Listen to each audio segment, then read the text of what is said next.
All right, greetings, everyone. Good afternoon.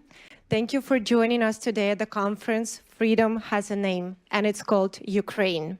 My name is Valerie Smian, and I'm so honored to greet you here and welcome you here at the Rayburn House Office Building in the United States Capitol Complex in Washington, D.C.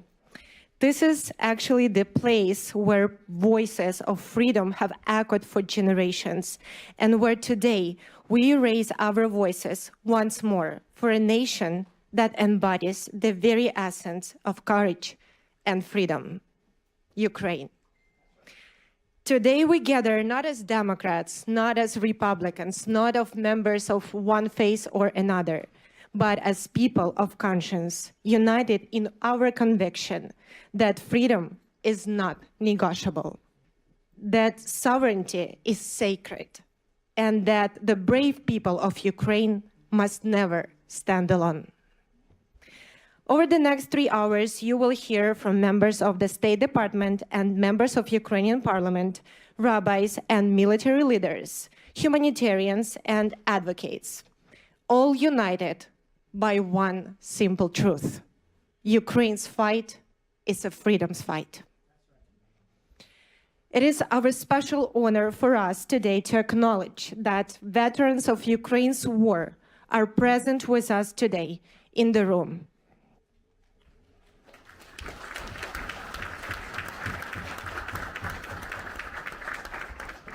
Those who have courageously defended Ukraine's freedom, our dear heroes, we extend to you our deepest respect and appreciation.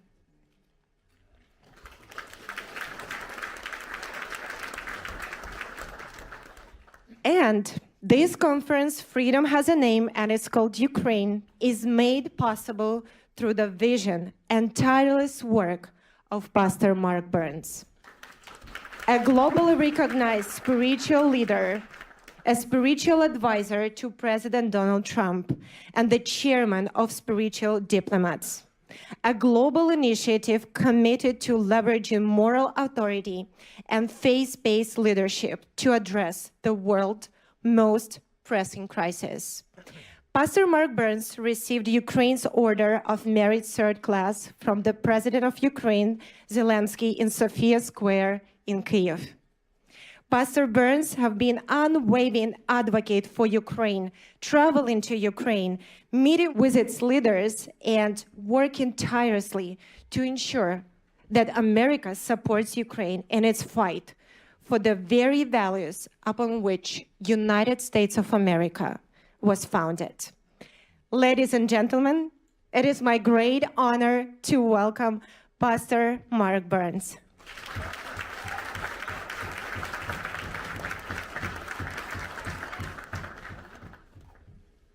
Wow. Well, first of all, give yourselves a big hand clap for being here, because you're telling the world you stand for freedom. I said give yourself a big hand clap because you're telling the world you stand for freedom. Freedom has a name, and it's called... Freedom has a name, and it's called... It's called Ukraine. It's called Ukraine. That's why we're here. We're here because people are dying. People are freezing. Mr. Mayor, so happy to see you again. Power is out. And it is no time to have champagne. This is no time to have drinks, cocktails. It is no time to pat ourselves on the back, while men and women of Ukraine are right now dodging drones that are hovering over them every single day, while little children are being killed just to go to church, while women have been raped by the evil, vicious military called Russia, led by an evil man called Vladimir Putin. Here, here. This is no time to congratulate ourselves. That's right. When I talk to the president, I remind the president constantly of how the evil atrocities that are happening. We're going to hear from some of them today, right here, of a parliamentary member of Congress, Ukrainian congresswoman. He's going to be here. Yuli is going to teach to us. He's going to tell us exactly what's happening on the ground. We may sit back and read reports about it, but some of these people that are here today are living it every single day. We are not here to celebrate. We won't celebrate until there's a real peace agreement, long-lasting peace agreement with real security measurements to protect the sovereign nation called Ukraine. I can't hear nobody. I don't need you to be soft or quiet today. I'm telling you, I say it everywhere I go. Pretend like you're at a black church today, okay? And I need you to talk back to me. I got one person ready to go to the gates of hell. I got any real fighters here who are ready to say, we won't stop until the bombs stop dropping in Ukraine. I can't hear nobody. I can't hear nobody. That's why you're here. You're here because you're saying, I'm not choosing party sides. This has nothing to do about whether I'm a Democrat or a Republican. This has nothing to do about whether I'm called a liberal or a conservative. This has nothing to do about the left or the right. This has everything to do with the human right of a nation called Ukraine. Are y'all hear what I'm telling you? The people that we've asked to come here today, these leaders who are standing in the gap, and they are here they've been fighting this fight for a long time. When the president of Ukraine President Zelensky gave me a medal, I felt so ashamed. I felt ashamed. Felt like we haven't done anything. I don't deserve this. So many people, the real heroes, some of you are in this room right now. You've been fighting this fight for years. You saw it coming. While people were quiet, while people were silent, you saw the maneuvers happening. You saw the spirit of the python begin to circle itself around the neck of Ukraine. And you were screaming, hollering from the mountaintop, and nobody was listening to you. Well, they're listening to you now. Okay. And we're going to do everything in our power to continue as spiritual diplomats. Yes, sir. To never become silent on the issues that are happening in the world. Amen. I don't care if MSNBC stops reporting about it. That's right. I don't care if CNN stops reporting about it. I don't care if it's popular today, because you understand politicians, they pick up things because it's popular for the moment, and then they put it back down when they don't need it anymore. People are dying right now in Ukraine. Preach. Come on now. Alice. Are y'all hearing me? Yes, sir. Yes, sir. That's why we're here. Yes. And I'm here to remind the media. I'm here to remind you. This message belongs to you. Yes.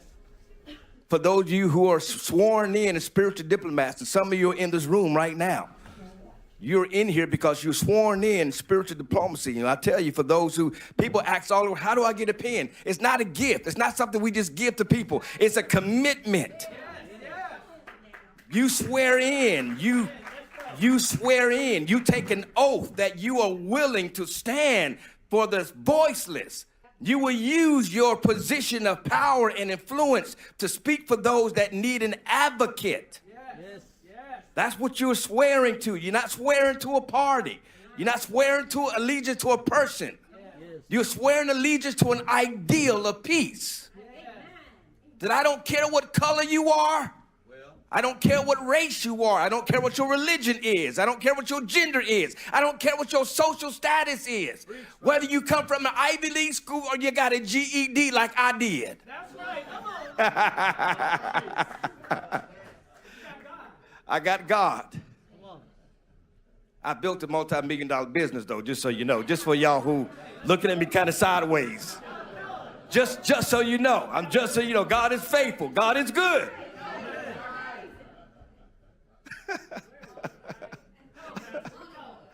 God, he will do it. He will. But I'm telling you this, there are millions of people in Ukraine that's not getting that opportunity. Yeah. So I don't want this ambassador for us to celebrate each other. This ain't a time for joy. We will laugh, but it is a time to remember our brothers and sisters right now, Bishop, that are in the freezing cold in Kyiv right now. They are in the freezing cold in Bucha right now. Power outages are going out right now. President Zelensky would have been here, but he can't leave the people that are happening right now in Kyiv. I said, sir, you stay where you are. You be the inspiration where you are, because right now what's more important is that your people never lose hope. And I'm telling you right now, the people of Ukraine are not losing hope. That's right. No, they're not. But we need your help to continue to echo this message. That every camera you can get in front of, every interview you can do, anyone that will listen to you, talk about the message of Ukraine. Remind them that we here in America, we value our freedom. We believe in the red, the white, and the blue. We believe we are the home of the brave, the land of the free. Thank you. There's a clap there.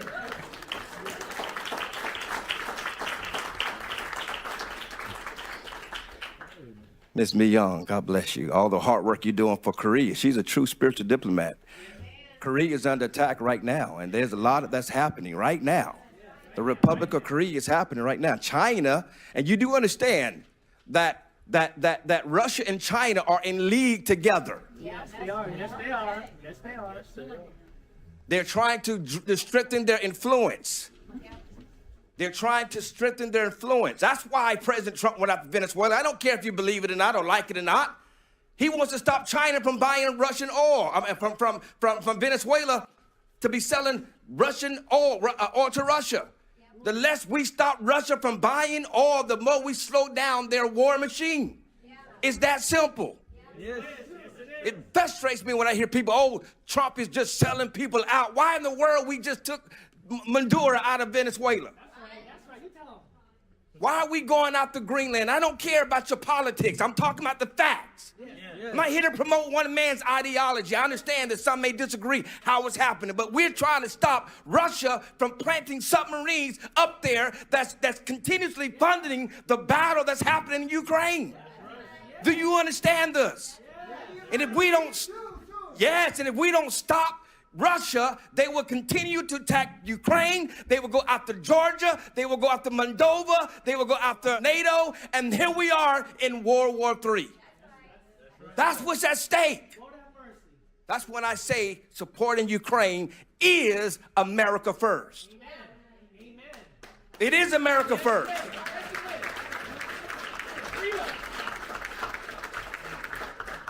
Because if we don't stop them now, we will have to be forced to stop them with the American boys on the ground in Kyiv. The Baltic states, NATO. Are y'all listening to me? Yes, sir. This is bigger than some sermon. I'm not trying to give you no sermon. I'm trying to, for those who may not be educated, this was at stake. This is what's at stake. And many of you who are way more experts, Mr. Anderson, way more experts than I am. Mr. Michael, way more experts than I am. Been fighting this fight for a long time. And I pray that the information that they give you is to inspire you to constantly keep reminding why we are doing this, why we will not be silent, why we will never shut up, why we will continue to echo the message around the world. Why will we continue to remind you why we are making this fight, and why we're standing with Ukraine.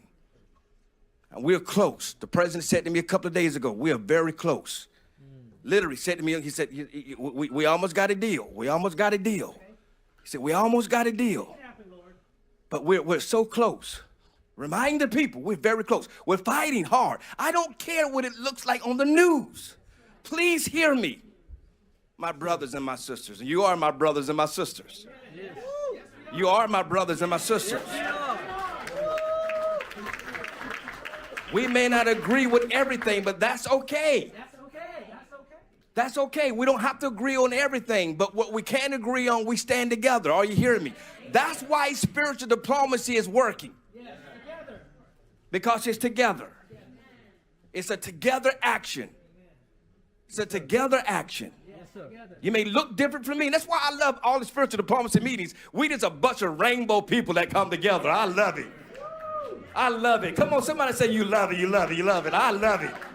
It's a rainbow of people that says, listen, we may disagree, we may not look the same, we may speak a different language, we may have a different social class, but in the end, we will all stand for something that all of us want, and it's a word called freedom. Somebody say yes to that. Yes. I could be a Jew and I want freedom. I could be a Muslim and I want freedom.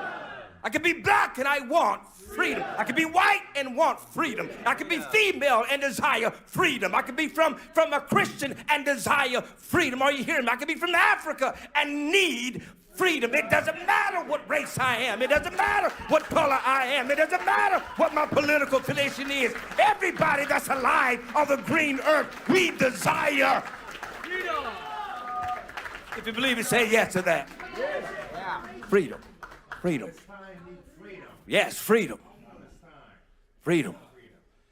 And we got to remember Haiti, yes, Haiti, everyone, all of the country.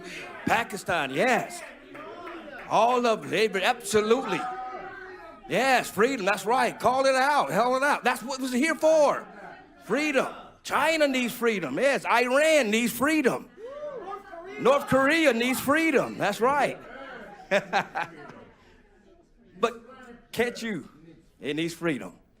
And that's the point that I'm trying to make to you. That's why we're here. So I'm going to be done preaching. I'm done. I'm getting out the way because you got a lot of great speakers that are coming up. A lot of great speakers. I want to give a shout out to ALLATRA for helping to make this happen. Can we honor them? Marina, Miss Valerie, our boss. That's what we call her. Amen. Miss Olga, I think she's out there in the back. But everybody's working so hard to make these things happen. And so, again, just as not to be inspired, yes. But now what we're going to do with this inspiration, we're going to get to work. Right now, people are asking me, how do I get a spiritual diplomacy pen? Right? I don't have a lot of them today. I have some, but I'm just saying to you, there is a commitment that goes with it. And those who are willing to make that commitment, maybe by the end of this event, we can, for those that desire to be, come and take on the oath of a spiritual diplomat, then we can swear you in. But we'll try our best to get to that. But it's a true commitment. I beg you. You understand? As I said to you before, yes, if you just want to take a picture, then I don't need you. I don't want you. If you don't want you. If you just want to put on social media and say, I was here at the conference, and just brag on social media, you keep your keyboard warrior yourself at home because we don't need you. But if you're a real fighter, you will go to the front lines. You will go to where we need to go. You may lose friends over it. You may not be popular because of it. But that's who we're looking for. And that's what we're going to continue to do for Ukraine. And you're going to hear from some great, amazing experts up here. I'm so grateful for each and every one of them that are here. Some flew a long way from Kyiv to be here, from Ukraine to be here. And so I'm going to get out the way. I want to hear from all of them. So I want you all to be inspired because they inspire me. And there's much work to do. Slava Ukraini.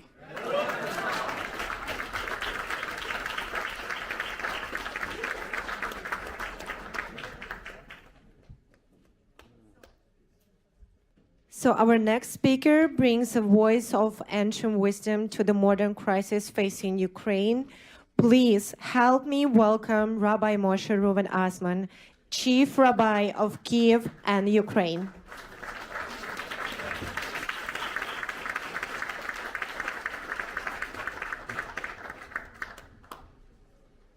Dear friends, thank you everybody that coming here. Thank you, Pastor Mike Burns, that you are a real patriot of Ukraine. And from the first time that I met you till now, you know, and God take you to the right place. I would like to say you that I asked to Pastor Mark Burns to come to Ukraine, and he agreed. He came, and he saw with his eyes what the Russian criminal regime made in Ukraine. It's Bucha, Irpin, Borodyanka. It's people was murdered there. I saw his heart was broken, and after this he talked. We have meeting with the religions representative, all religions in Ukraine, and they brought him truth. How many Ukrainian children was stole to Russia? How many religion buildings was destroyed? How many priests was killed? How many? What Russia did in Ukraine? And his heart was. He decided to come back to America and to bring truth to here. That all people in America know truth. First of all, I would like to thank American people, and here in Congress, I would like to thank to Republicans and Democrats and President of the United States, Donald John Trump, for help that you stand with Ukraine. 4 years, terrible war. People died. Here, people tired. I speak people, and they tired. It's, oh, how long is the war? But you have to know that people in Ukraine, and they not only tired, they are every day under the shelling, under the attacks, and now I come from the Ukraine is freezing. Yes, is below 0 degrees.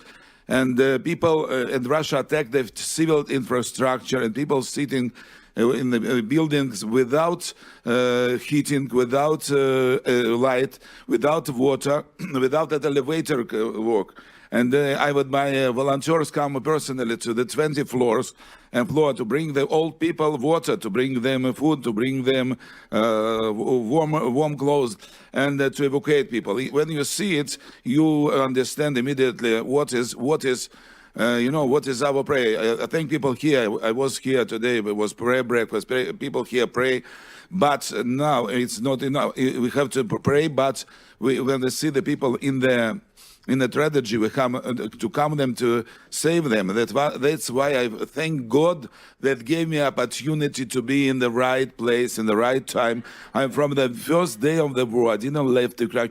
I could leave Ukraine, but I didn't leave Ukraine. And I was a few times under the strong shelling and risked my life. And I proud that I knew volunteers and Christian volunteers that lost their lives in the beginning of the war, in the middle of the war, lost their lives to defend people. And thank the Ukrainian soldiers, heroic soldiers. That's the strong defense Ukraine that don't want to give up and to go to slavery, back to Soviet Union, back to Russia. I was born in Russia. I was born in Leningrad, as Putin was born, and but he was KGB at that time. I was investigated by KGB, and that's why I know what's now the Russia. They say that would like to rebuild Soviet Union. And we as a Jewish people, we was in slavery in Egypt, slavery, and we escaped. God escaped us from Egypt, and Pharaoh wanted to take us back to Egypt, to slavery. The same thing that the Ukrainian people, the Russia, would like to take back them back to Soviet Union, to the slavery. They don't want. They want freedom, and the freedom name it has name, and it's called Ukraine. And and. I think it's General Budanov say, no?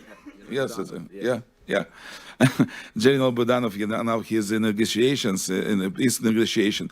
And I would like to say a few words about Ukrainian children. And Pastor Mark Burns, remember that 20,000 then you see to the mass media, he usually say that 20,000 more, much more than 20,000 Ukrainian children they took to Russia, and they tried to that they forgot their identity, their culture, their language, their motherland.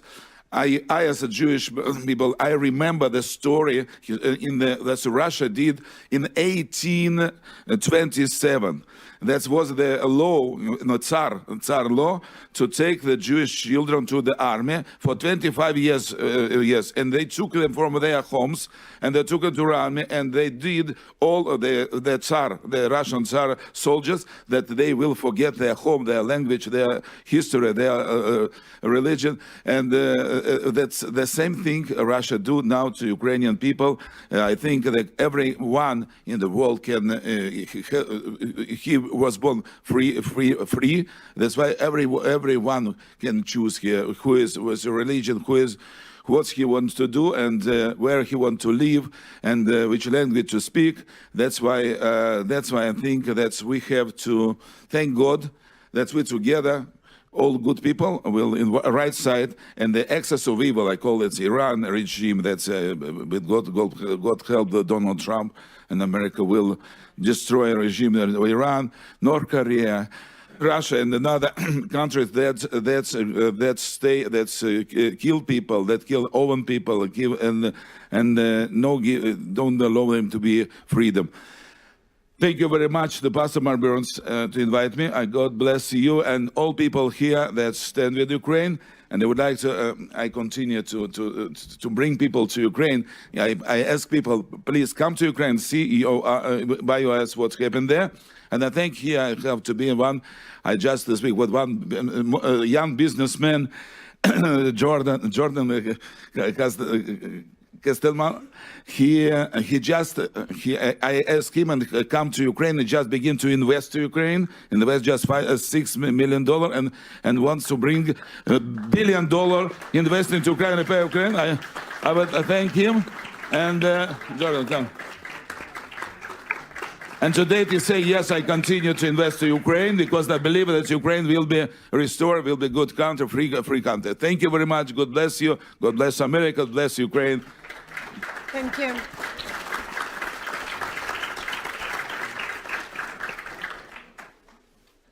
We are privileged to have with us a representative of the United States Department of State. Ladies and gentlemen, welcome Mr. Christopher Anderson, who serves as the Cultural Attaché in the United States Department of State. Hello, everyone. I feel a little nervous speaking after such a dynamic speaker. I am not a pastor. I'm a bureaucrat. I don't have the gift of gab that some people up here do. But I have been working on Ukraine since 2014 when I was there when Russia tried to claim to annex Crimea, and I have been there, and I've also worked on behalf of the U.S. government negotiating with the Russians where they tried to deny that Ukraine was a real country based on ridiculous claims about Polish nobility and ridiculous themes like that. I know how difficult it is to do this, and I know how tough the situation is. And in fact, I was just in Ukraine a couple of weeks ago with my boss, Assistant Secretary of State for Democracy, Human Rights and Labor, Riley Barnes. And we were there because we were trying to fulfill the president's commitment that we not forget these Ukrainian children and we bring them home. Yes. That's right. Yes. And we're approaching the 4th anniversary of Russia's full-scale invasion. But also, as I said, the war has been going on since 2014. And one of the most tragic aspects of the war is the systematic forced transfers and deportation of Ukrainian children. And when we were in Ukraine and we arrived on the holy day of Epiphany and we toured St. Michael's Church and we visited many faith leaders there, and they all told us the same thing. They were all praying for peace and they supported President Trump's efforts to bring a durable peace. And they also talked about the strong tradition of religious liberty and freedom in Ukraine, the strong tradition of freedom there, but also that the threats they were facing. But we also met many children who had returned from Russian occupation, and they told us some truly horrifying stories. And I just want to share a few of those stories with you. And the kids we met told us how under Russian occupation, they could not live, they could not be Ukrainian. They had to deny their existence as Ukrainians. They had to pretend to be Russians. They were not allowed to practice their faith as they wished, as they believed, and they could not speak their language. They could not be free, in other words. And we met with First Lady Zelenska, and she told us another story of a brother and a sister. And they were in Russian-occupied territories, and they were deported into Russia proper, and they were separated. This brother and sister who have a family who want them, but they were separated. The boy was bullied and told his family didn't want him anymore, that Ukraine was full of Nazis, and was just bullied relentlessly, and he had tragically took his own life. The sister was unable to go to the funeral, and they then put her in an orphanage for children with behavioral difficulties. I will tell you, I would be disturbed too if I had to endure such horrific circumstances. And so they are keeping her in an orphanage in Russia, even though her family wants her back, and the Russian government is denying that effort. And then we also heard of another story who was living in occupation, and they refused to let him speak Ukrainian, and they were teaching him Russian and getting him ready to serve in the army. And then with the help of a group called Save Ukraine, he was able to escape and return to Ukraine where he could be free again. And there are well-documented reports that these children are subject to re-education, a phrase that is incredibly chilling and is in the line of Korea, Soviet Union, Iran, all those sorts of horrible states. And these children are blocked from contacting their families, and they're told lies that Ukraine does not exist. And then I also want to tell one more story that we heard about a family where they were removed from occupied territory and forced to go through filtration camp, another chilling word. And the father that we heard about had a Ukrainian tattoo, and the Russians tortured him and burned off the tattoo because it showed the symbol of Ukraine, and they didn't like that. And then the daughter was forced to live on her own, and she never saw the mother again. And we don't know what happened to her, but she considered herself a Ukrainian, and that was unacceptable to the Russians. Now, these are horrible stories, and these are not isolated. There's well-documented pattern and practice of this by the Russian government. But what we did note is the bravery of the Ukrainian people, and particularly these children, was truly inspiring. And we cannot forget those children, and we need to get them home. And so I just want to close by echoing President Trump and First Lady Melania Trump's promise.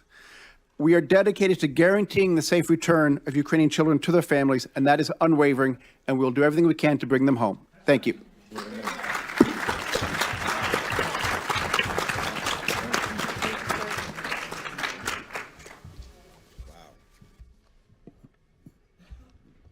So now we turn to the voice from the front line of democracy, to a member of Ukrainian parliament. Please welcome a member of Parliament of Ukraine, Miss Yulia Yacek.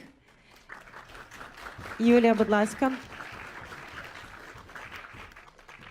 Ladies and gentlemen, dear colleagues, dear friends, today I stand here in front of you. I am not only a speaker.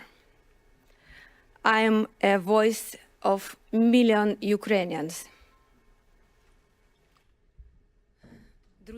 Friends, I prepared my speech in English with respect to you, so as to be a part of your community, and so that you would understand me. However, I decided to speak in Ukrainian precisely so that you could hear how our language sounds, so that you could hear vibrations of the Ukrainian heart and soul that Ukrainians are feeling right now. The big war in Ukraine has been going on for about 1,500 days. You see the news. You hear about how our cities are being bombed. You know how Ukrainian families are surviving in conditions of total cold, blackouts, and lack of water. But you no longer hear the voices of people from the occupation. People living in occupied Melitopol, Mariupol, Berdyansk, Tokmak, and my native Vasilivka that was occupied back in February 2022. I will tell you just a small story, one in a million, my own story of the war. I remember February 2022, the full-scale invasion, fierce battles, and the resistance of Ukrainian people to the enemy. It was fear, it was horror, it was shock. The roads were blocked, stores and hospitals were shut down. There was no electricity, water, heat, or even communication.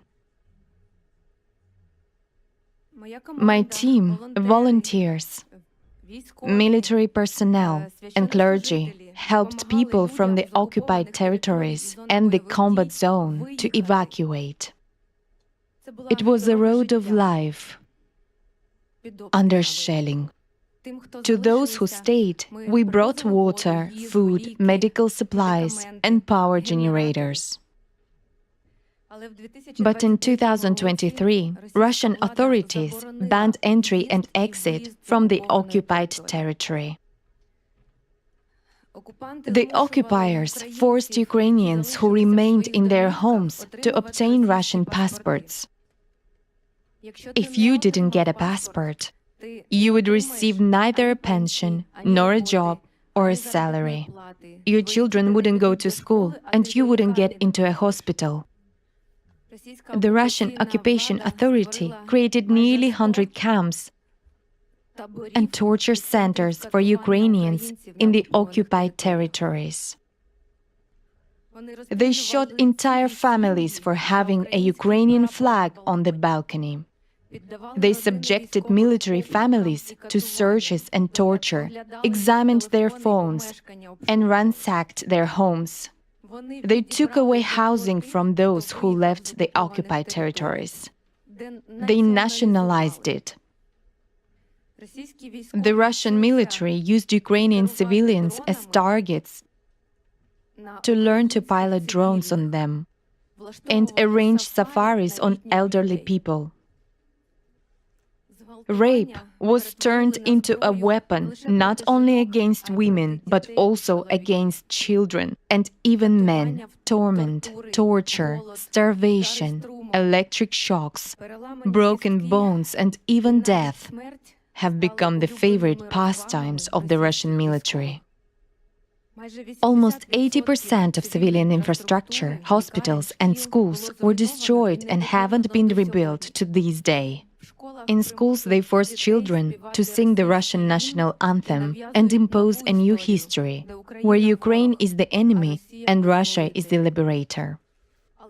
But most children study secretly online, in Ukrainian schools, and continue learning their native language in their own schools.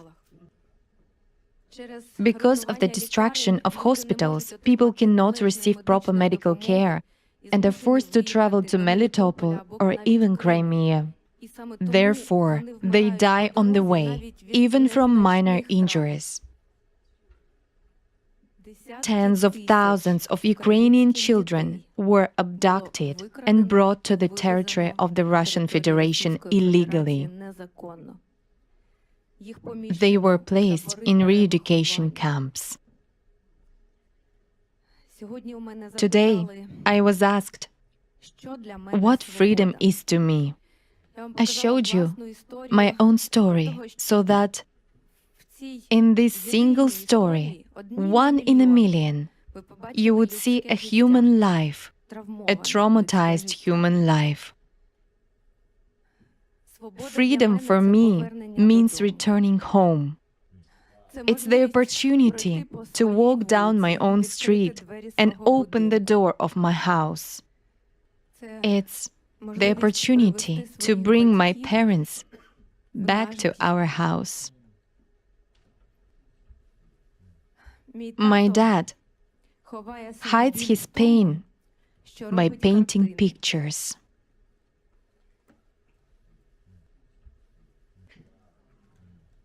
I'd like to present this painting to you. This is the Ukrainian Bereginya, created by my dad.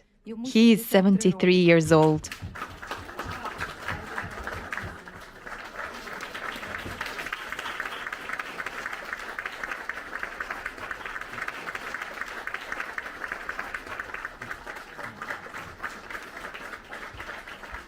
It's a symbol of female power, the power that protects Ukraine, our homes, our children, and our native land.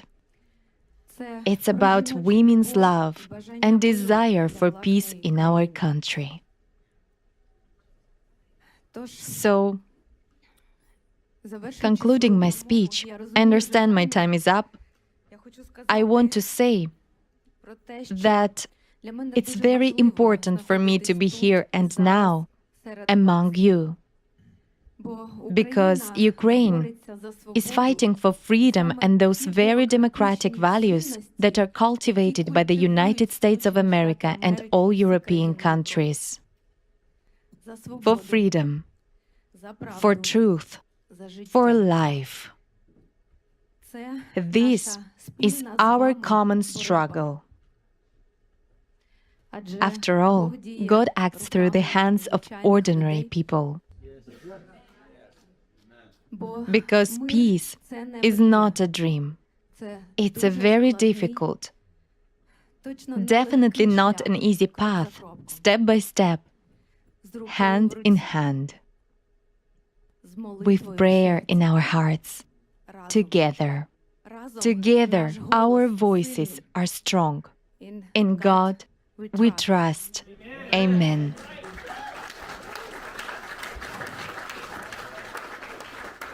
And God hears us.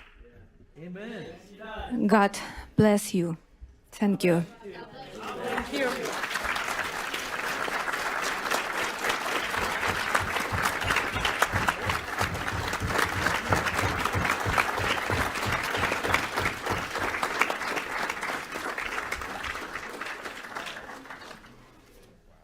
Taking this opportunity, I will steal 5 more minutes.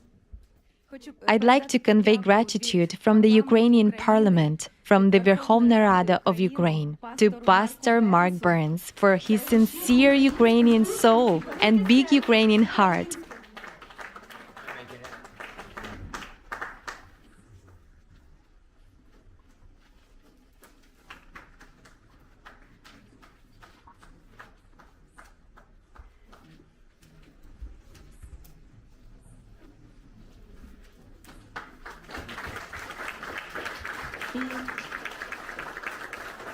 And I also want to convey gratitude to Captain Gary Tabach, an American military man who fights for our victory every day on the Ukrainian front. Thank you, Gary. He's a great friend of Ukraine.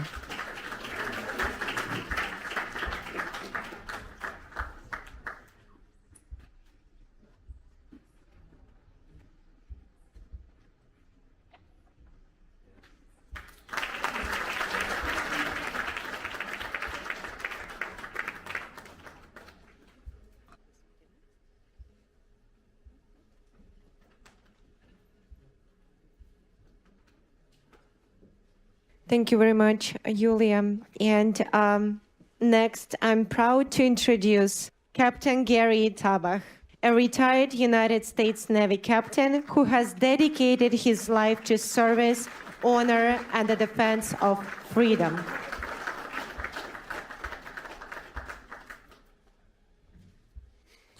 Thank you. Yes, there are 2 things I like to talk about: leadership and myself. So, my parents took me out of evil empire when I was a teenager, and I came to the United States. Those of you who are grabbing phones to call ICE, please relax. I am a legal immigrant. So, after a couple of years in the United States, I heard President Reagan talk about evil empire. I knew it was evil empire. I did not know at that time how to fight evil. I only knew that it was evil and I had to fight it. The only way as a teenager I knew how to fight is to join the best, the largest nuclear navy in the world. And I joined the United States Navy, and 26 years later I said, wait, is this over? And it was over. In 2014, my best buddy died. I went to Israel. I leaned my forehead against a wailing wall, and I saw a note. I opened up my eyes. I was talking to God, and I'm not a very religious man. And I saw a note there says, pray for Ukraine. I knew who Russians are. I knew how evil they were. I remembered the words of President Reagan. I said, I'll go to Ukraine just for one day, take one wounded soldier out of there. I showed up there, and I'm there for 12 years already. And people ask me, why are you doing it? You were born in Russia, you're a Jew, what is that in Ukraine? I couldn't answer it, could never answer it except it was the right thing to do. It was the right thing to do to help people that are being killed and murdered by the people I know that can do it very, very precisely. And then I had hope. I thought I was the only one that was doing it. Nobody could understand me. Then I had hope when President Trump became a president and started to fight evil too. Then he left, and I was discouraged, but I stayed in Ukraine. Then he came back, and I said, God gave us a third choice. Third choice. If we're going to screw this one up, God is not going to give us another choice. 3 strikes and out. And I wanted to go to his inauguration. That's all I wanted to do. And a good, old chief rabbi of Ukraine says, you're going to go with me to his inauguration.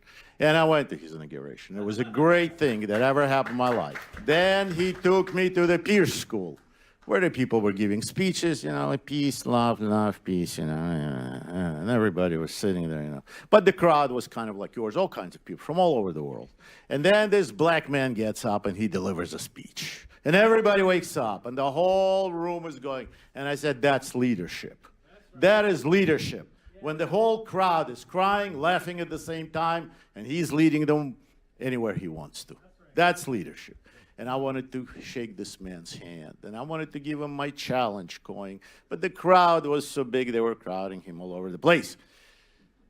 And I shook his hand. The rabbi, good old rabbi, took me by hand, says, let's go. And I shook his hand and said, thank you for your service. And somebody pushed me away, and that's it. That was all over.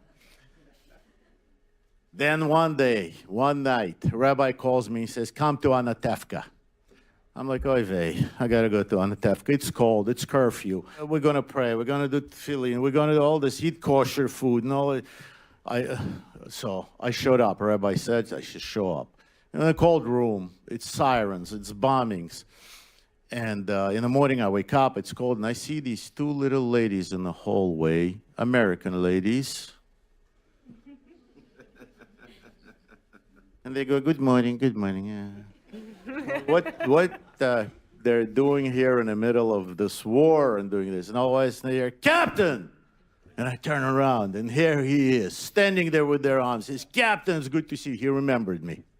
He hugs me, and I'm like, what is this black dude from some Carolinas doing in Ukraine? What does he has to do with Ukraine? It's beyond me. I have no idea.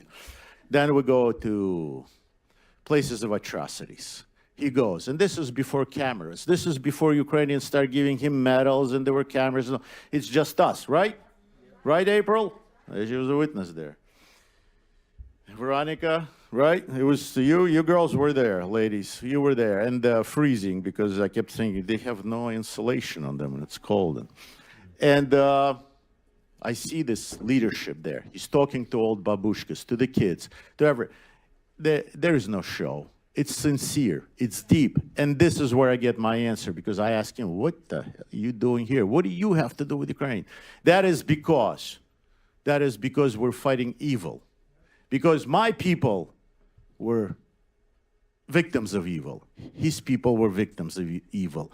Our people were victims of evil. And we, people of leadership, cannot sit there and watch others die and freeze to death. We have to be all together. We have to rally together. We have to rally around our leaders, around our national leader, around our world leader, President Trump, and around our spiritual leaders, Rabbi Osman, and around our total leader, altogether leader, Pastor Burns. And somebody says, and I think Malcolm Luther King, that you quote so often, said it too, it's attributed to many people, all that evil needs to win is to have a lot of good people do nothing about it. And it's a leader who's going to say, no, stop. It's not going to go through me. You're not going to go through while we're on the watch, right? Give me an amen. Give me an amen, Pastor. Give me an amen. I'm going to be a black preacher doing that. Yes, you are. And as a slave, Ukrainian slave, Ukrainian recruit, soldier slave as well, but a very talented poet, a very famous poet, and an artist, Taras Shevchenko, said, fight and you shall win. Fight and you'll be successful, and we're going to fight. Yes. We're going to fight. We're going to rally around the people who are going to be, and I'm very, very proud that I can stay shoulder to shoulder, back to back, with Pastor Burns, with President Trump, fighting that evil. Unfortunately, Pastor, I cannot fight any longer the way I used to do. I cannot hold a weapon in my hands anymore. But you gave me another weapon. You gave me a spiritual weapon. So I want to return the favor. I want to return the favor. I want to present you with my weapon. Unfortunately, I couldn't. I almost got arrested because our Capitol Police told me I cannot bring a weapon into this building, so my friend smuggled just the sheath. But this is a Ukrainian Cossack saber. That is actually our Marine saber. You can look it up. Is similar to it. Hurrah! Exactly.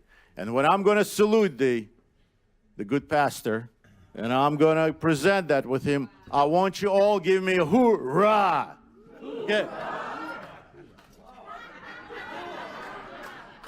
You want to drop down on your face and give me 20? Come on. Give me a hoorah. Hoorah.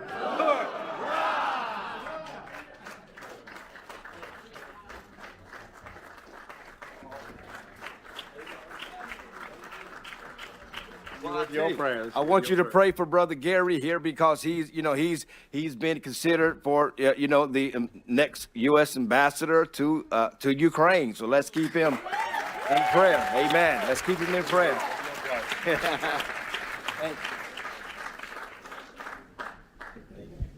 me a hoorah for my brothers in arms.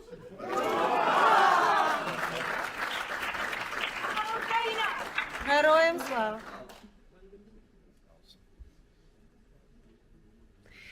Now it is my pleasure to introduce our next speaker, Ms. Marina Ovtsinova, the president of ALLATRA International Public Movement, a global risk strategy specialist who has studied in Harvard Kennedy School of Government and Harvard Law School. Amen. Wow. Good day, dear friends. It's such a pleasure to see you all here, representative of different beliefs, different political views, different nationalities. It's such a big pleasure to stay here in front of you and deliver a very important message. As a president of ALLATRA International Public Movement, we are so grateful for this opportunity to be here. And we are grateful to Pastor Burns for everything he is doing for the entire planet, for every single person, because he has unique ability. He developed very, very important initiative, spiritual diplomacy. And this initiative can go through all walls, go through borders, and can unite people of different political views, different religion, different social status, because it focuses on the very, very important and fundamental issues: freedom, human dignity, and peace. Yes. And thank you so much, Pastor Burns, for your dedication, your love to Ukraine, for your support to the Ukrainian people in the darkest of time. Without your support, we will not be able to be where we are. So the fight for Ukraine is going every single day, and we understand that it's not only the front line, it's everywhere. The front line for Ukraine is everywhere. Here in the Congress, in the Senate, in the churches, Yes. in a public meeting, because that's the fight, not only Ukrainian fight, it's our fight. Because like Pastor Burns choose the name for the conference that we hear, freedom has a name and it's called Ukraine. And that's absolutely true. So if we lose that fight, we lose the freedom in the entire world. And knowing that I will be able to talk and my voice will be heard by millions of people, I would like to say something very important. But before I proceed, I would like to say something simple and something human. So for those of you who travel here, I truly hope that your family are safe, your children can sleep peacefully. And in your neighborhood, the most disturbing sound is the sound of barking dogs. So nothing else. So that's very, very important. And unfortunately, I would like to take you out of this comfort zone deliberately, because you need to understand Ukraine. You need to feel Ukraine in order to support it.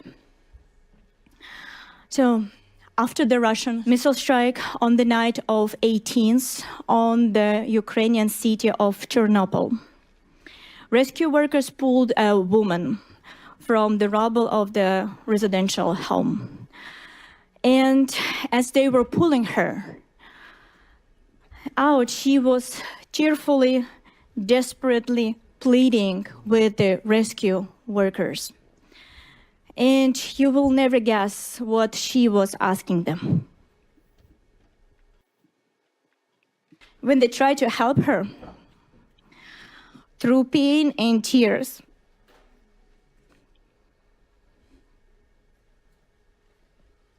Bless your heart. Bless your heart. she was keep saying, "Don't save me. I beg you. I just watched my son burn. My God. And I need to hear you this one more time. A mother being pulled from the ruins of her own home, begging the rescue not to save her life because her child was just killed before her eyes. And here what's happened next. Ukrainian mother began to share this on the social media, not for the fame, not for the political purposes, but to share the message that from now on, every night they will sleep with their kids. Not because to keep them warm, because it's extremely cold in Ukraine, but only because if the missile will strike or drone strikes their home, their body will protect their child, and they will do everything possible in order to protect their children. And that's the essence of Ukraine, protection. You need to understand that there is something that do not end with Ukrainian mothers. Protection is the nature of the Ukrainian nation. This instinct, this first desperate, beautiful instinct to protect is everywhere in Ukraine. So Ukrainian volunteers create the point of invincibility, shelter with warmth, with electricity, where everybody who needs help can come and will receive the help. And these volunteers create those shelters for the people that they don't know. They do it to protect. Ukrainian medics run towards explosion, not away from it, but towards, and they do it to protect people that are affected right now. Ukrainian teachers, they educate children in the basement, in the metro station. They do that because they understand they want to protect the future of Ukrainian nation. And the Ukrainian soldiers, sons, daughters, fathers, and mothers stand on the front lines not for glory, but so that people behind them can live one more day.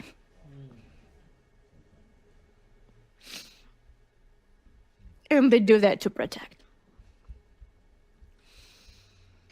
To protect millions of Ukraine, millions of decisions every single day, and these decisions are to protect a neighbor, a stranger, a child that they never seen before. And here, what you need to understand about the protection, and you need to hear this. Millions of Ukrainians, millions of heroes right now are protecting not just Ukraine. They are protecting freedom itself, the very idea of freedom, the precious, fragile, but infinitely valuable idea that free people have the right to choose their own future. Yes.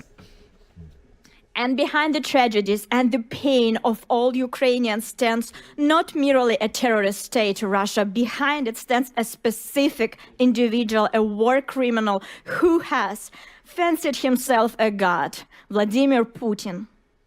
He uses mass terror against civilians as the matter of policy, and this is his method. He kills the people of Ukraine to achieve the goals he desires. And like Pastor Burns said today, and if this method employed by tyrant who holds the nuclear launch button is rewarded, can you imagine the kind of world we will be forced to live in? The kind of world the United States would face, the world our children will inherit. That's why Ukrainians support their freedom, their fight. And that's not a charity. It is deterrence. Yes. It's a strengthening security, stability, and the resilience of democratic institutions. It is reducing the chance that American troops will face a larger war later, because dictators doesn't stop when they succeed. They stop only when we stop them. And this is exactly why today all of Ukraine organizes itself around one word: to protect. Protect their own people and the entire free world. And this is precisely why Russian propaganda works so aggressively to flip reality, claiming that Ukraine is not worth it, that Ukraine is weak, that Ukraine is hopeless. Because if you believe this propaganda, you will turn away from Ukraine. And when you turn away, what happens? Russian terror wins quietly. Through disinformation, lies, and fabricated narrative, the aggressor seeks to weaken Ukrainians' allies and partners' support. And this is why Russian information terrorism is not a secondary concern.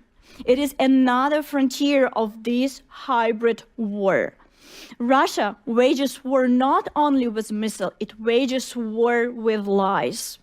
And these lies operate across Europe, across America, and to our great sorrow, even within Ukraine itself.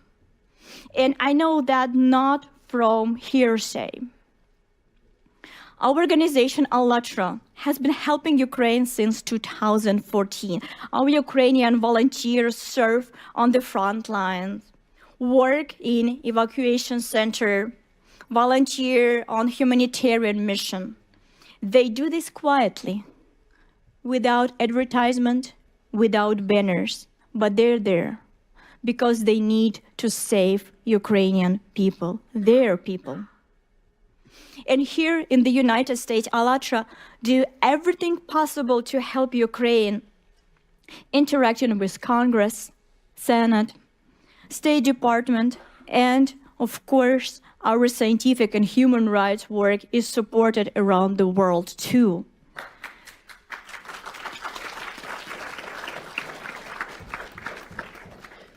But do you know which is the only country in the world that has banned ALLATRA? Can you guess? Russia. Of course, Russia.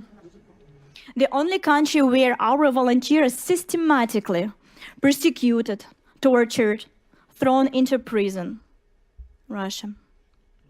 Why? Because we speak the truth about Putin's Nazi regime, because we speak the truth about the threat of the Siberian plume which they want hide from an entire world, and because we support Ukraine.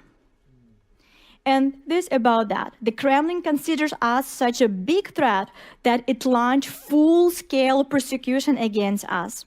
Seeking to remove strong players from the board, Kremlin agents around the world spread lies about our organization.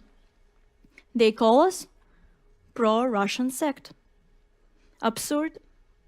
Yes, it is. But unfortunately, absurdity, that is work. And because if you open the internet today, Ukrainian media, European media, you will find articles calling ALLATRA pro-Russian. The very same organization that Russia has banned and destroying, the very same organization whose volunteers sitting in jail and being subject to torture in Russian prison. And this false narrative is being spread by FSB agent. This is a documented fact. In 2024, a report presented in Washington exposed the method and tactic of Russian disinformation. It was prepared with the participants of American and international experts, as well as officials of Security Service of Ukraine and the Office of the Prosecutor General of Ukraine. The report directly named agent of Russian informational influence network in Ukraine who organized disinformation campaigns and criminal prosecution against ALLATRA. The report identifies Irina Krymenovska, a Ukrainian citizen, as an agent of Russian influence. Beyond our organization, she attempted to discredit Ukrainian religious scholars who were defending Ukrainian spiritual independence from Moscow, and to lobby pro-Russian policies into Ukrainian legislation. But she's not alone, it's a network, we need to understand that. So there is no single player. So these FSB agents have infiltrated in Ukraine institution. They influence journalists, they spread Russian disinformation throughout society. But here's what's important. Ukraine, despite all of that, is a real democracy. And in this democracy, just a few days ago, the national police officially recognized us, ALLATRA, as the victim of illegal attempt to destroy our organization. So, yes. Congratulations. Yes. Thank you. And you need to understand that despite such difficult times, democracy in Ukraine works. Truth break through.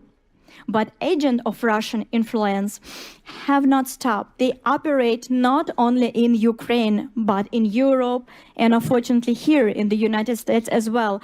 And they continue to spread Kremlin's propaganda, which unfortunately you often hear in the media. That's why when you hear that Ukraine is divided, that Ukraine is losing, the Ukrainians want to surrender, or ALLATRA is the pro-Russian or pro-Putin sect, please remember that. You need to understand that what you hear is the Putin Russian propaganda. And I ask you, don't believe it. Instead, believe Ukrainian mothers who protect their children from Russian drones and Russian missiles. Believe Ukrainian volunteers who deliver medical supply under the fire, and Ukrainian field medics who perform very difficult operation under the drone attack without electricity. Believe ALLATRA volunteers who are supporting Ukraine and being tortured in the prison in the Russian Federation. Believe the Ukrainian defenders on the front lines who share effort, literally sparing no part of their bodies, their very lives, every day bravely defend our rights, yours and mine, to live in the free and civilized world where tyranny has no place. Because this is what Ukraine is: brave, free, honest. Ukraine is people held together not by fear, but by mutual support, not by propaganda, but by truth, not by hatred, but by the responsibility for one another. Ukraine is the people driven by a pure, noble instinct to protect the innocent, to protect human life, to protect the good. So, how can we stop Russian information warfare? Only with truth. We can expose it. We can forge a path to the truth by not believing the lies and by acting for Ukrainians' benefits.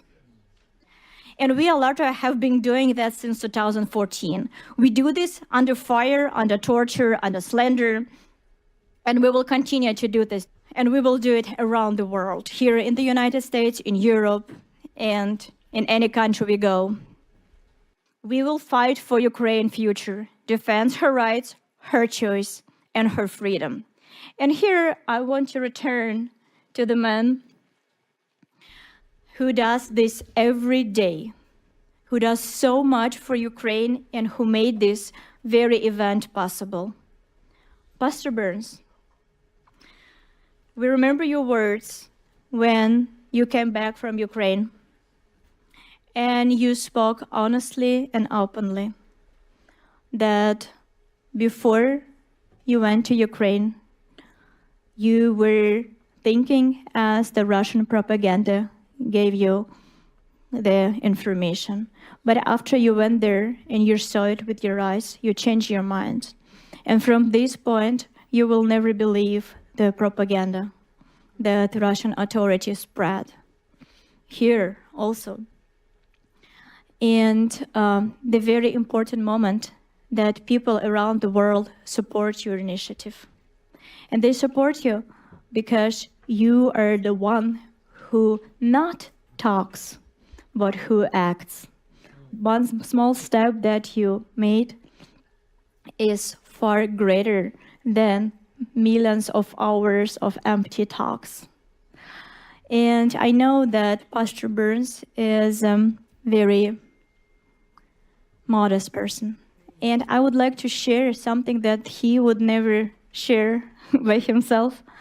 So, you know that Pastor Burns is the only one pastor in the world that has support of representative of all religion and all denomination. And even more, the atheist also supports him.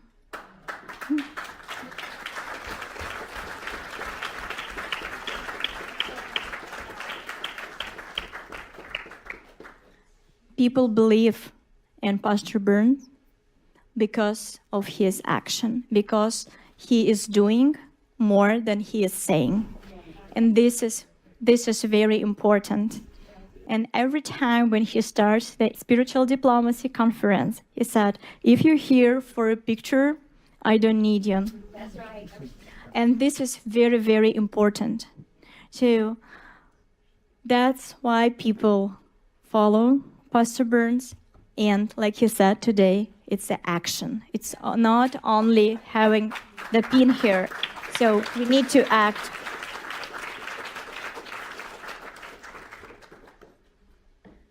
And we really, really appreciate your support of Ukraine. It's very, very needed today. So that's why keep working and we will support you in all the action. So today we had a lot of different speakers and we heard different parts of Ukrainian life.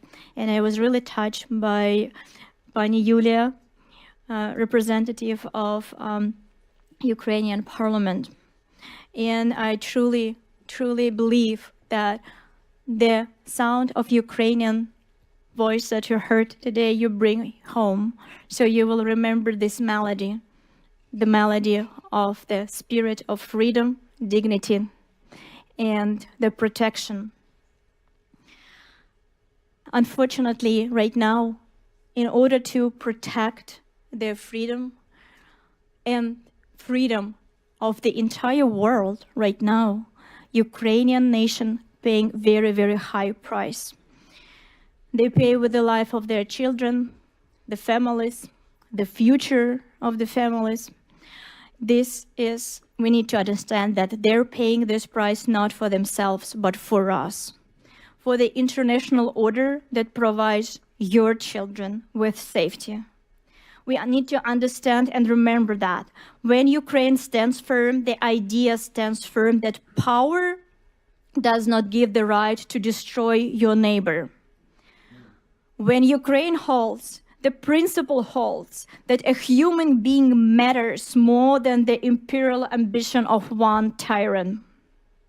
And that is why this war is not just a war over territory. It's a war over what the world will be. A world where freedom matters, or a world where the power and ambition of one tyrant decides everything. Now, dear friends, I want you to think and leave you with this. Ukraine today is fighting for all of us. And when our grandchildren will ask us, what did you do when the fate of freedom was being decided? I truly hope that the answer of each of us will be, we stood with Ukraine. Glory to Ukraine. Slava Ukraini. Героям слава!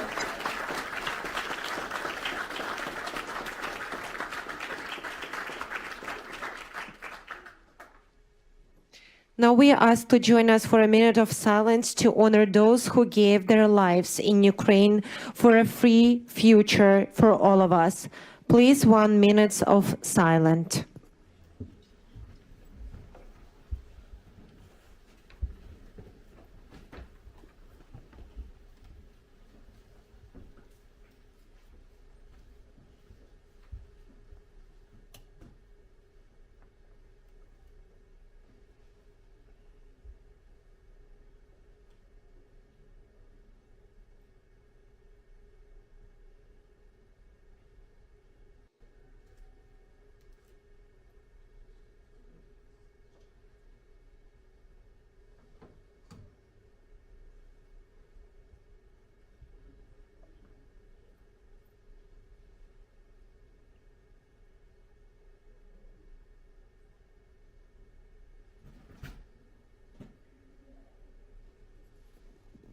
Thank you very much. Now let's proceed.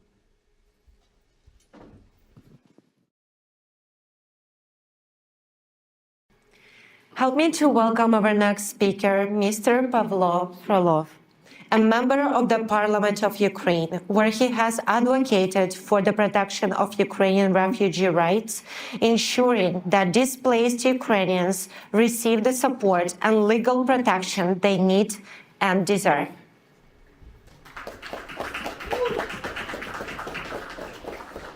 Thank you very much, Pastor Burns, Marina, for the invitation. Dear friends, it's an honor for me to speak to you today. People of different faiths, nationalities, and political views are gathered here around one shared value, human dignity. The words "freedom has a name, Ukraine" are not a slogan. They describe real life. Yes. Today, Ukraine is defending not only its land, it is defending freedom itself, a principle without which there can be no peace and no justice. We must be honest with ourselves. Good decisions are only good if they actually save lives, not only in theory, but in practice. I often think about what Russians feel when they launch missiles and drop bombs, killing children, elderly, destroying energy system, leaving families without heat in coldest winter. Some may believe they are serving a greater cause. Others may think they are simply doing their jobs. And this is the tragedy of propaganda, when millions are taught to accept suffering and death for people who share faith but not citizenship. We have to fix this. Yes. I was born in Kryvyi Rih in southern Ukraine. For many years, people there had a generally positive attitude toward Russia. Almost no one believes that Russia was capable of what it is doing today. But there were people who understood the true imperial nature of that state. My colleague Sergei Yankovsky in 2008 warned that a large-scale war with Russia would come. I remember the most intensive dispute in my life. He told me that war was inevitable. I refused to believe it.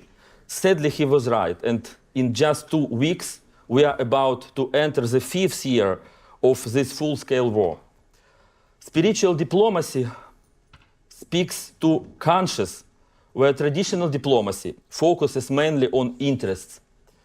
It reminds us that human life, truth, and compassion are not optional.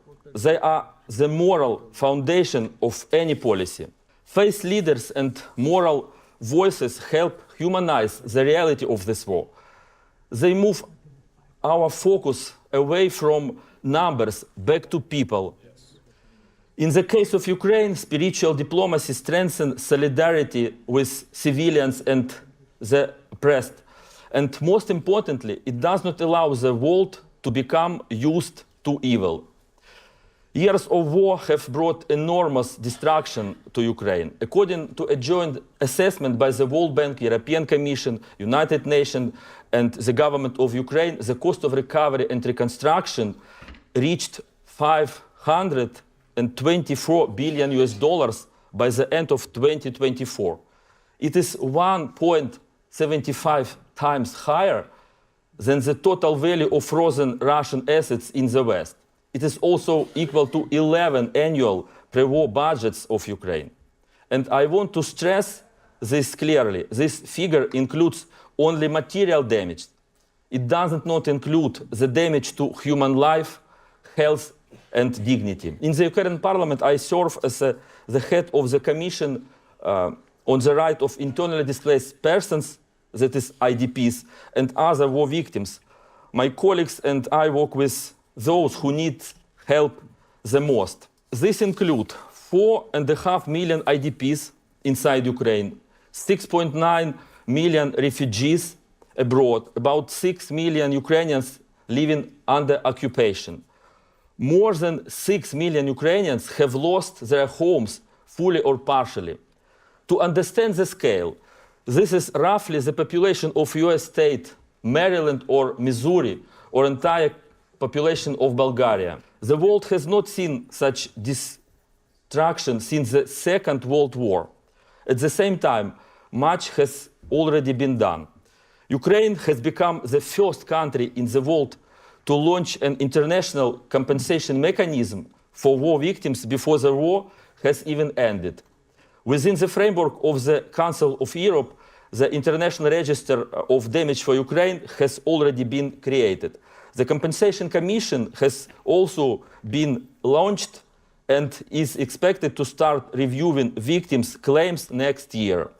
In Ukraine, we are doing everything we can to help people survive the war. We have implemented dozens of state programs to support more than 1.5 million of most vulnerable people. There is still a great deal of work ahead. Helping victims of the war is not a temporary charity. It is a long-term moral and social responsibility for the Ukrainian state and for our international partners. Now, the most important thing for us is to establish a sustainable, long-lasting and just peace. Peace means more than a ceasefire. It means restoring lives, communities, and human dignity. But recovery is impossible without security. If the aggressor keeps the ability to attack again, rebuilding turns into endless repairs under constant threat to new destruction. Ukraine's struggle reminds the world that freedom always has a human face. When moral voices stand together, suffering can be turned into hope and solidarity into peace. The ideal end of this war would be a transformation of Russia through the collapse of its imperial essence, or through nuclear disarmament that would eliminate blackmail and future aggression. This is not realistic under current conditions, So we must act now to ensure that Russia does not have the resources to continue this war. This means severely limiting Russia's financial and technological capacity through strong sanction, export control, and real enforcement. Arming Ukraine so that the cost of new aggression becomes unbearable for Russia, and building a lasting system of support and deterrence. We believe that forces of freedom and justice stand with Ukraine. We are very grateful for the effort of President Trump and Congress to stop aggression. Please do not let fatigue win. Fatigue is exactly that the aggressor is counting on.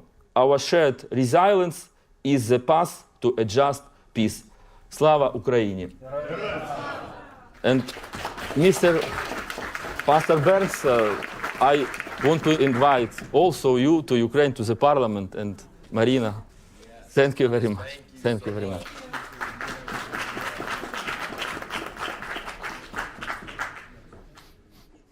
Our next speaker is Vitaly Orlov, co-founder of Ukrainian Week in Washington, D.C., and coordinator of the prayer movement Intercessors for Ukraine. Thank you, dear friends. Thank you, Pastor Burns, for invitation. For me, it's a big privilege to be with you here today. And today, Ukraine is going through incredibly difficult times. If we could put the presentation on the screen. Because weak leaders lead to hard times. Hard times bring leaders together and make them strong. Strong leaders lead to easy times. And, unfortunately, easy times lead to weak leadership. Unfortunately, these are the consequences of weak leadership. When voices needed to be raised for the truth, for Ukraine, against the dictator sitting in the Kremlin. Today, thousands of cities and villages in Ukraine are in this kind of condition. Why? Because we are at the epicenter of a spiritual battle. And as it says in the Bible, the light shines in the darkness, and the darkness has not overcome it. Today, Iranian drones, which are assembled in Russia, are bombing Ukrainian cities, just as they once bombed Israel. Ukraine is on the front line today, on the border between Christian Western civilization and Eastern dictatorial civilization, where there's no complete freedom. How evil has united. Today, it is necessary for spiritual people, Christians, to unite as well. And we are very grateful to Pastor Burns for raising his voice for the truth. Churches are also under attack in Ukraine.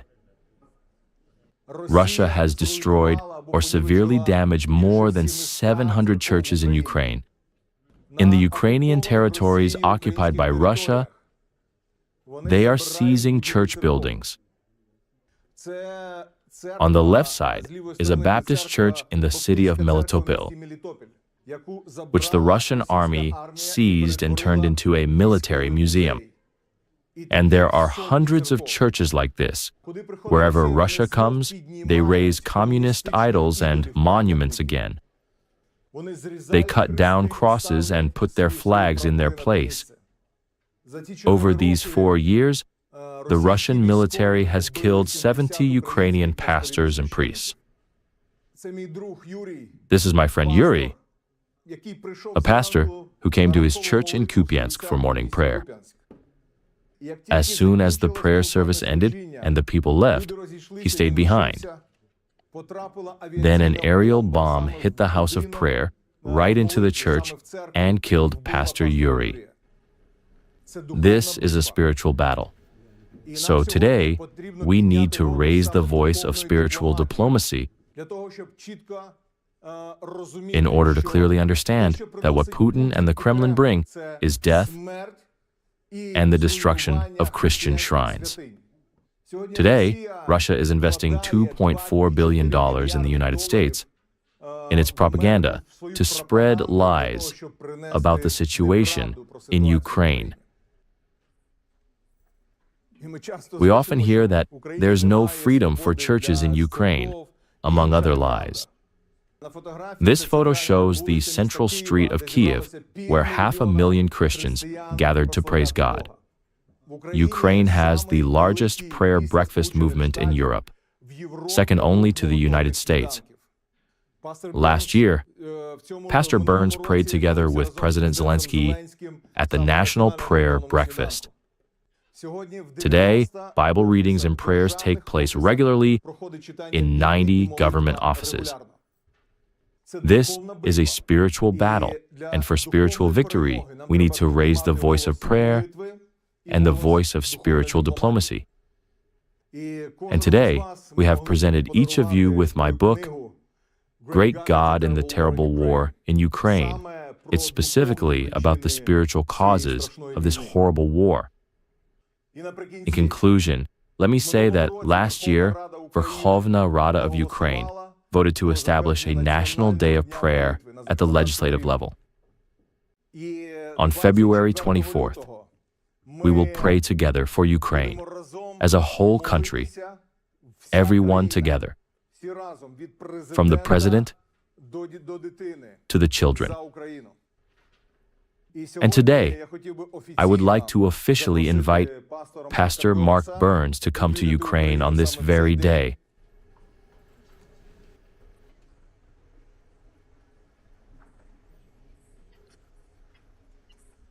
To pray with the President of Ukraine in the morning.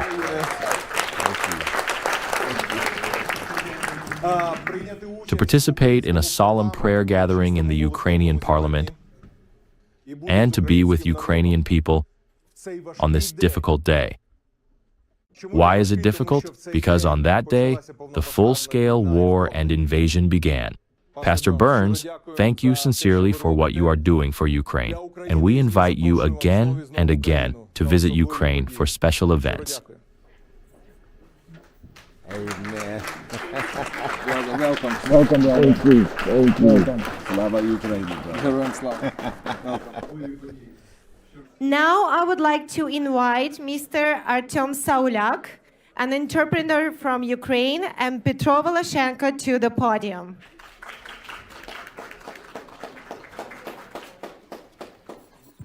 Good day, ladies and gentlemen. Let me thank you for being here, for all supporting our country and our people. Many thanks to the organizers of this event, Marina, her team, and Pastor Burns for his prayers and support. Thank you so much. I've been an entrepreneur for 20 years. We have a family business in Ukraine. And I want to convey to you how hard it is for our entrepreneurs and our employees to work when Kiev and the entire Ukraine are being bombed, yet they still get to work and work nonetheless.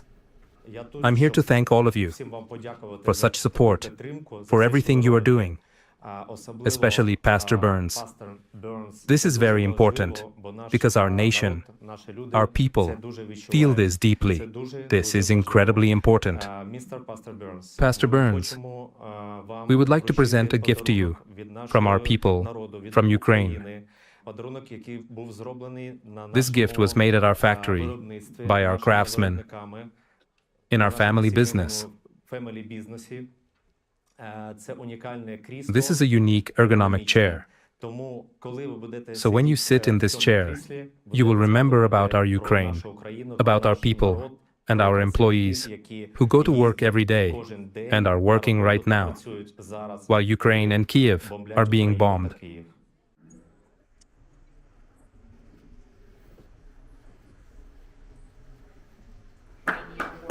Wow! Wow! Oh, wow! That's for me? Oh, my Lord! This chair is made entirely by hand, by our Ukrainians, by our employees. Wow! Wow. Oh, yeah. Thank you so I much. really appreciate it. Thank you for your help, for your support, our country. This Wow. is very, very important. I'm so humbled. Thank you. you. Oh. Wow. I don't know what to say. Wow. This is amazing. Wow. How you feel? I think President Trump is going to be real jealous when he sees us. Every time you sit in this chair, think of Ukraine. Yes, of Ukraine. God bless you all. Thank you so much. Wow. Woo. That is amazing. Thank you. Once again, a big thank you to you all. Have a good day.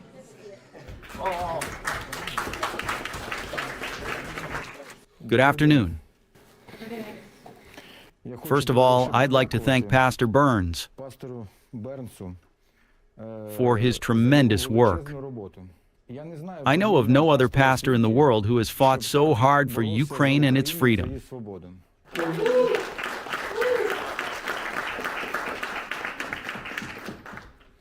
I believe if all pastors in the world had united in a single diplomacy, like in the Spiritual Diplomats initiative, and stood as a united front for freedom across the globe, then only truth would prevail in the struggle. There would never be wars, and people and children would not be dying. Once again, I want to thank everyone present, and above all, Pastor Burns for his work. He is a true energizer who inspires us to keep fighting and to continue the struggle until the victory of Ukraine and the truth.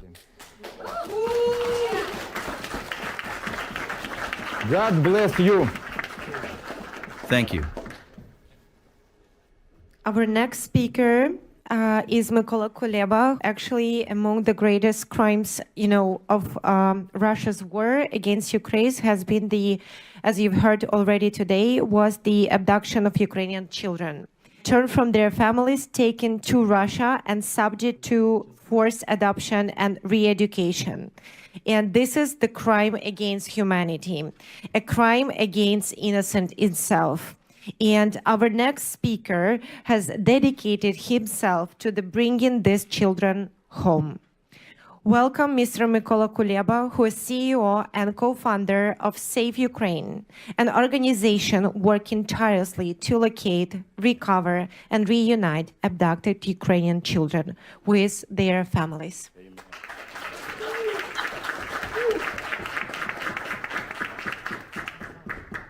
Dear friends of Ukraine, distinguished guests, I'm very honored to participate. Thank you, Pastor Burns.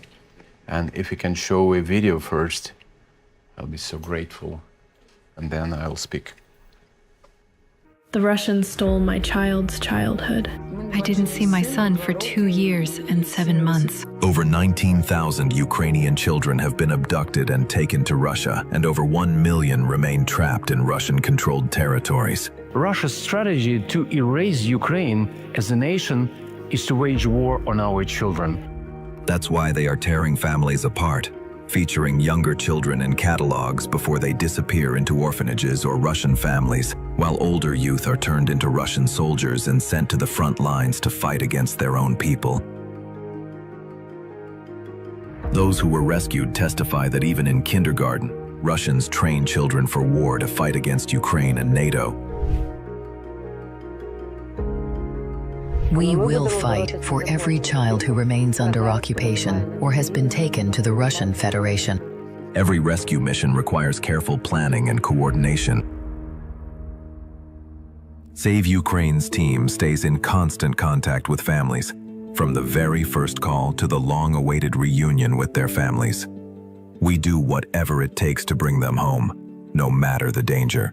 And in those hugs, in those tears, you can see how much they've suffered, what the children endured, and what their relatives went through as they searched, unable to call or bring them back.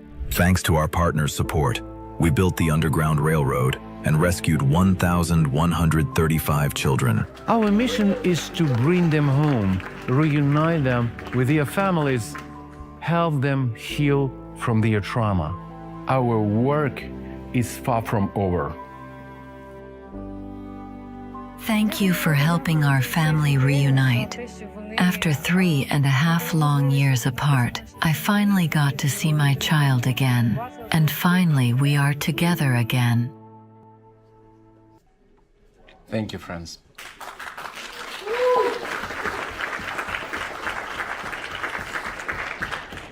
And as you heard, Save Ukraine for today rescued 1,141 kids and from Russia and temporary occupied territories. And today we are bringing witness to one of the gravest crimes in our century: the systematic abduction, trafficking, and militarization of Ukrainian children by the Russian Federation. Our children continue to suffer a biblical scale plague inflicted by a modern-day Pharaoh. So imagine your child walking into school in your country and being told you may no longer speak your language, only Russian. Your American name or your country's name is forbidden. From today, you will raise a Russian flag, swear loyalty to Russia and Putin, and study from books that say that your country never existed. From today, you are told that you have to believe not in God, but in our leader named Putin. And we just rescued last week one boy who told us that every day his school teacher told him, "We want to kill all Americans in the name of Jesus." Imagine teachers wearing that speaking your child's native language is extremism. And imagine your child being sent to a summer camp where they crawl under barbed wire, through grenades, and are taught that you, their own family, are the enemy.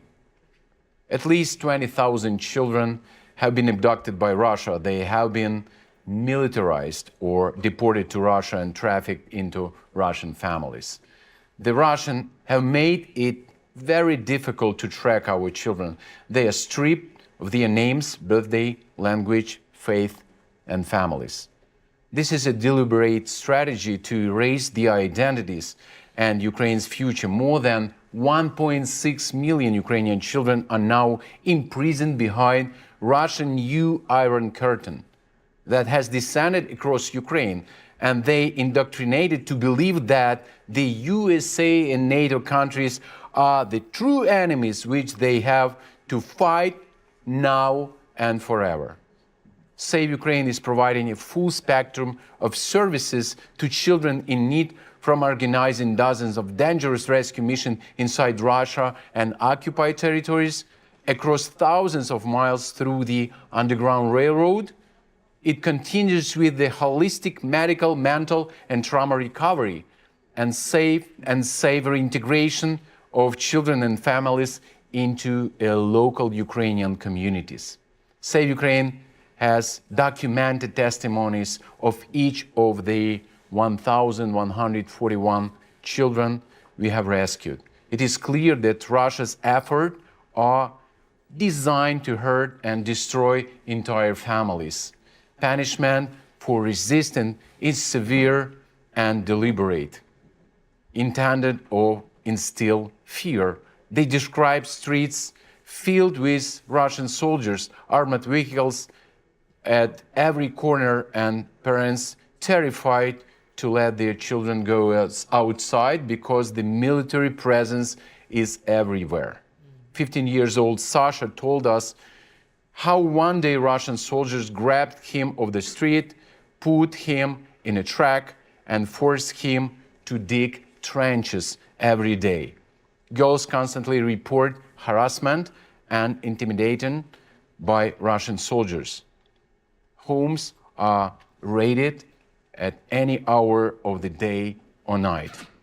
Children tell us they must keep their phones clean at all times, deleting messages, photos, anything that could reveal their Ukrainian identity, because a single image or conversation can lead to brutal consequences.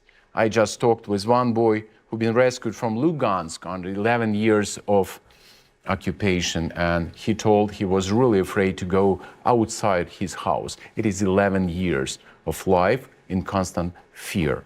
And I'm asking you to continue your prayers. I can tell you tons of stories about how children suffer in occupied territories, and still hundreds of thousands of children in Russia's trap. And we need your prayers, and please stand with us. We believe that this war for our children, for our families, and we want to pray together every day, and we believe that God will protect us. Thank you very much. Thank you, Pastor.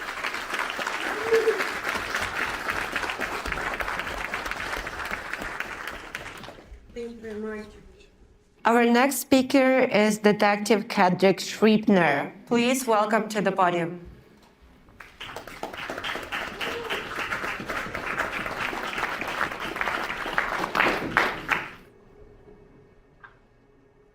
Thank you, Pastor Burns, for allowing me to come and speak. My name is Kedrick Shrieppner, and I'm the founder of the Kedrick Shrieppner Foundation. We support the widows and orphans of the fallen heroes of the Nigerian police force. And when you talk about widows and orphans, in Ukraine, I've seen the devastation. Do you know what it's like especially being in law enforcement, doing death notifications? But with what I'm seeing in Ukraine, it is horrible. And the families that are left, torn apart, children displaced, that just burdens my heart. Yeah. And I'm praying for the widows and the orphans, because when you lose a father, when you lose a husband, you have to fend for yourself. You have to protect the children if they're still there with you.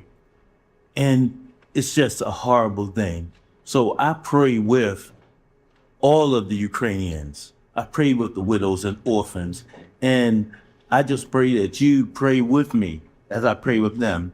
Also, Pastor Burns, I will do a donation. Oh, wow. To the orphans.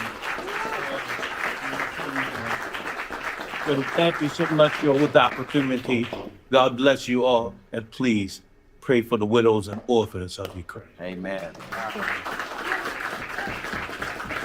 Thank you, sir. Thank you so much. And now, to send us forth with purpose and with fire, I invite back to the stage the man whose vision made this day possible. Thank you. A spiritual leader that believes that faith without action is incomplete. So please welcome to the stage Pastor Mark Burns. Thank you so much. Well, first of all, thank you. I promise you we won't be long. Thank you so much. Give yourself a big hand clap for being advocates for Ukraine. And I see so many wonderful faces, so many spiritual diplomacy pins that are out there. It means a lot that many of you who already had one from our first event showed up today. And that means a lot to your commitment. You're not just talking about it, you're being about it. There's so much work to be done. I know we're going to be leading delegations to Ukraine. We'll be reaching out to all of you to come and be a part. We're getting ready for Pakistan. Again, as I said the last time, we're going to be asking you to come out. But also here in America, we're leading a delegation to Chicago. Right here in the United States of America, there are issues with lead and there's issues with mold. And so we're needing all of you spiritual diplomats who are strong and you have a voice and you want to actually help in the communities around the world, including here in the U.S., we'll be calling on to you. You'll be getting text messages and you'll be getting emails. Make sure you respond and let us know that you're making yourself available. Again, thanks so much to ALLATRA and to all that they've done, Ms. Marina, the president, and Ms. Valerie, Director of Communications. all of the wonderful speakers that came from all over the world and those who are supporting Ukraine. And again, the hard work that those are doing. Miss Olga's out there from Creative Society. And again, spiritual diplomacy is not just a word. It's an action. It's a verb. And we need you to join the team. Right after this is over, for those who were not able to pin, I will quickly, briefly pin as many that have already taken the oath of office, and so that way we can dismiss. But again, thank you all so much. We got so much we got to do. Thank you all for being here, for being a spiritual diplomat. God bless you all, and I hope to meet you all real soon. God bless you. Thank you. Thank you.